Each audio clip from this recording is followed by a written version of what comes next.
I want to take a look at a system today, and it's a bit of a pain in the ass to film, and one of the reasons why is that the screen isn't backlit. Another reason is that I have to sit with one of the tripod legs sort of in between my legs, like I'm trying to have sex with it or something. So yeah, I'm sort of sitting here with one of the legs resting on the chair that I'm sitting in. So like I say, it's not backlit, so you can probably tell that it's a handheld device, and it is the Game Boy Advance. So released in 2000, it says on the back, and yeah, so you got your little screen, colour, like I say, not backlit, so it's a bit of a pain in the ass. As you can see the camera there, and the tripod.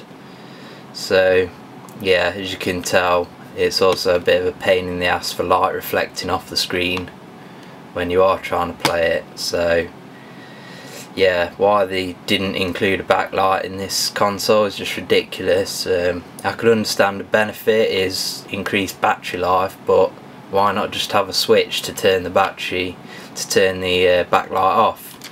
You can actually get a clone of this console off the Deal Extreme website, if you're familiar with that website, and it has a backlight, looks the same as this, comes in the same box and everything, but it's a clone, and it's apparently the buttons aren't as good, but it's got like 500 games built in.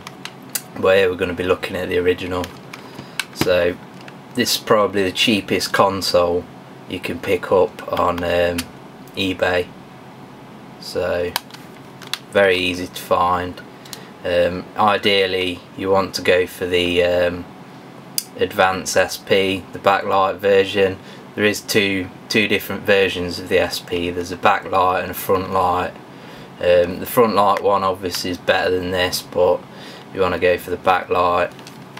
So you got your flap here where your batteries go in. I've got in here a couple of Duracell rechargeables, so I only ever use rechargeable batteries. Got your shoulder buttons, left and right, A and B, and your D-pad, and select and start. So that's a basic look at the console. So I got some accessories with this, so I thought might as well take a look at the accessories. So here is the backlight, front light thing, I don't know what it is, it's a piece of shit really. It's actually in pieces at the moment, so I'm trying to put it back together without breaking it. So yeah, this well, you get the idea anyway. You've got a light there, there's no batteries in it at the moment. It's the same, that's actually a rechargeable pack. It's the same as the Game Boy. You can use this rechargeable pack inside there, but I'm not sure whether this version, whether the battery's gone. It doesn't last very long. Yeah, that's a little light with a tube, and that got a magnifying glass, and that basically sits like that. It's not very good, to be honest, but it's just that. And then obviously for your little rechargeable pack, got a plug. These are obviously all available separately. These ones are starting to be Joytech. There'll be different other versions of different other brands and whatever. Also got a car adapter which will power to Game Boy Advance. Or alternatively, I suppose you could power the backlight and the console with one cable. There's the back to the light. I've also got here a link cable, or is it? Not sure whether that's one or two. but anyway, I won't be using that. But that is available to link the consoles together. So that's a look at the accessories that I got. Obviously there are other accessories available for the console. So what we'll do now is I've got a whole stack of games. So these are the game cartridges, nice and small. There'll be one in here, and it just slides into the back like that. You can actually play these games on DS. You could also play standard Game Boy and Game Boy Colors on this console, so that's pretty cool. So what I'll start with is got here Super Mario Advance 4, which is basically Super Mario 3. So I'll try and get it in a good position so you can actually see some gameplay. So cartridges so as you can imagine, it's pretty difficult to capture the gameplay on this thing without a backlight.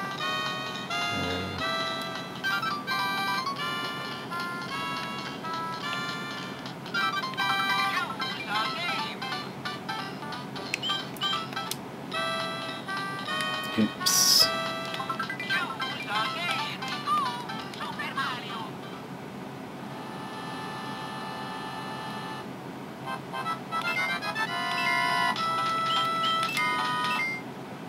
So I'm sort of trying to play the game. I can't really see it through the camera. I see it a little bit and I'm dead.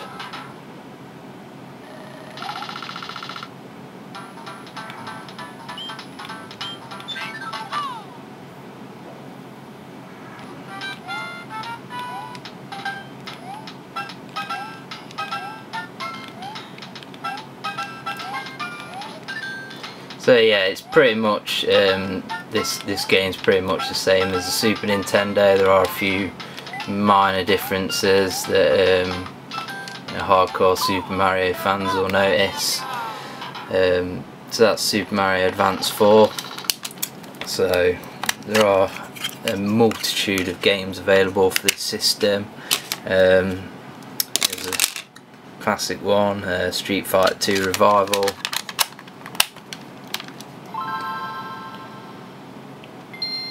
This is a pretty decent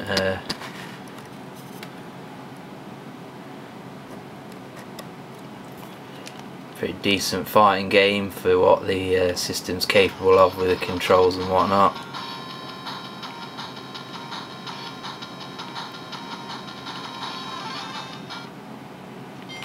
If you are going to go for the original Game Boy Advance, then I suggest that you find one with the screen in pretty decent condition and not very scratched up. So try and get a game here. Pick Ryu.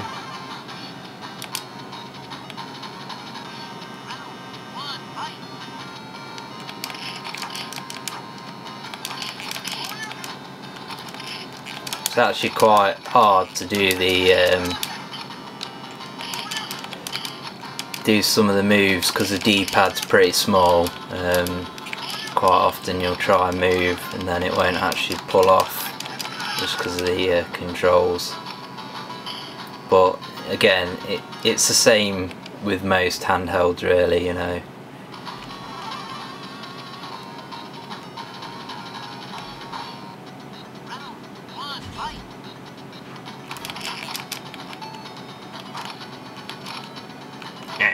So the button sticks a bit there.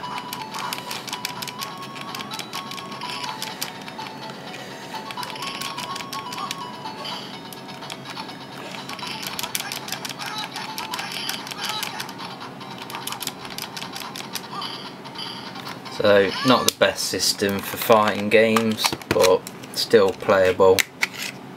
What else have we got here? We've got put a racing game on.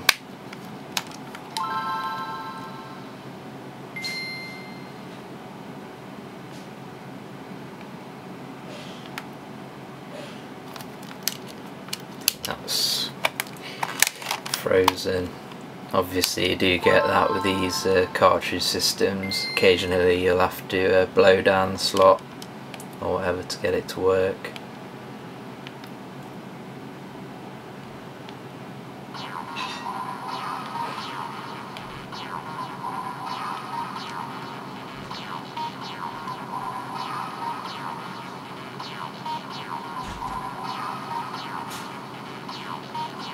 So this is Need for Speed, Porsche Unleashed.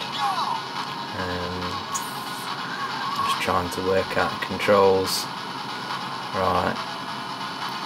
So this one here is pretty hard to play, and the reason for that is, as you can see or even not see, there's a lot of sort of grey tone textures in the game. So it's pretty hard to see what you're doing. So definitely a good idea with the if you're going to pick up the non-backlit system, the original, definitely a good idea to stick to the more colourful games. Bang in Mario Kart Super Circuit, which is obviously a more colourful game.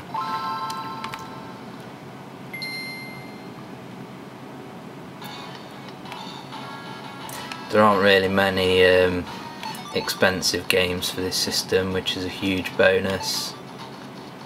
Like I said, it doesn't cost much to pick up the system. Let's pick Mario. As you can see already, the game is a lot brighter, and you can definitely see a lot more clearly what you're actually doing on screen. It's a lot more playable.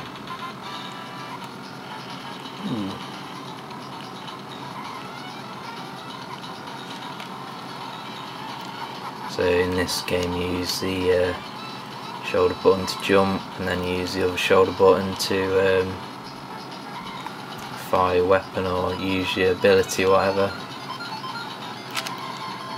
Decent port of decent version of Mario Kart, should I say. Can't really struggling to get my screen in the right position and still play the game. So yeah, that was Mario Kart, classic Nintendo game obviously. Some of the other games I've got, Tony Hawk's Pro Skater 2, it's not as good as the some of the other versions. There's that Need for Speed, some Star Wars, that's like a 2D side scroller, Final Fight 1, which is sort of like a remake of the original Final Fight, Street Fighter Alpha 3, that Mario Kart Super Circuit, Finding Nemo, that's a pretty crap game, Motocross 2002, Ricky Carmichael, there's that Street Fighter 2 Revival, and then finally the first game, Super Mario 3. So overall, obviously it is a pretty portable system, you know, that's a whole load of games there. You could easily fit them in your pockets. System you know, fits nicely in your pocket, comfortable to use for most games. Like I say, the controls, the size of the D-pad's not very good for fighting games. Really, with this non-backlit version, like I say, you want to avoid dull grey tone games. Definitely pick one up for some classic gaming. And obviously you can also get, for the GameCube, a Game Boy Advance player, so you'll be able to play all of these games on your TV if you pick one of them up. So overall, the games are excellent for the system. what lets it down for me obviously is the lack of backlight, but if you get the advanced SP with the backlight, then it'd be an excellent system.